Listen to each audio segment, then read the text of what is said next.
Haino hai Tangsalo Khowai Twima Kochokjak Mankha Khoroksa Absakwlwini Mangkwthwi Patimung Kalyanpur Thanani Kochpara Amsayo Paithogo a Mangkwthwino postmortem ni bagai rohorjaka Kalyanpur sakhamnogo Koktomani bisingti Shai Mankha Tangsal Tripura Khowai Twima Kochokjak Mankha Khoroksa Absakwlwini Mangkwthwi Patimung Kalyanpur Thanani Kochpara Amsayo Abai Patimung no kahan kinu koktoma rohorjaka Kalyanpur Thanani police rokno Patimungni koktoma mankinu Patimung thayo thangu sogika Kalyanpur Thanani police rok Paithoga Mangkwthwino postmortem ni bagai langjaka Kalyanpur sakhamnogo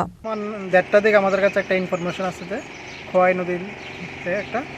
বাচ্চার মৃতদেহ পড়ে আছে সঙ্গে সঙ্গে আমি এবং অন্যান্য অফিসাররা গিয়ে ওইখানে গিয়ে দেখতে পারি যে একটা বাচ্চার পচা গলা দেহ পড়ে আছে নদীর জলে সঙ্গে সঙ্গে আমরা আইনি প্রক্রিয়া শেষ করে বাচ্চাদের দেখি যে এটা মৃত মেল বাচ্চা আমাদের ধারণা করা হচ্ছে প্রাথমিক একটা নিউবর্ন বেবি হতে পারে সঙ্গে সঙ্গে আমরা বাকি যে পোস্টমর্টম করার জন্য কল্যাণপুর হাসপাতাল মর্গে নিয়ে এসেছি আমরা এখনো যেহেতু আইডেন্টিফাই হয়নি নির্দিষ্ট সময় পরে আমরা ওইটার পোস্টমর্টমের ব্যবস্থা করব Patimungno kitingai kisas sorani bagai nukjak hafla kafla asalni patimungo krengjak tongnai saka karak bosthumjaknani sanmukti saka amsani lokorok patimungno tiye chaitogini tongmungo ongkhorjak tabo Kalyanpur Thanani police Khowai ni simi biplomni kokthum Chini Khorang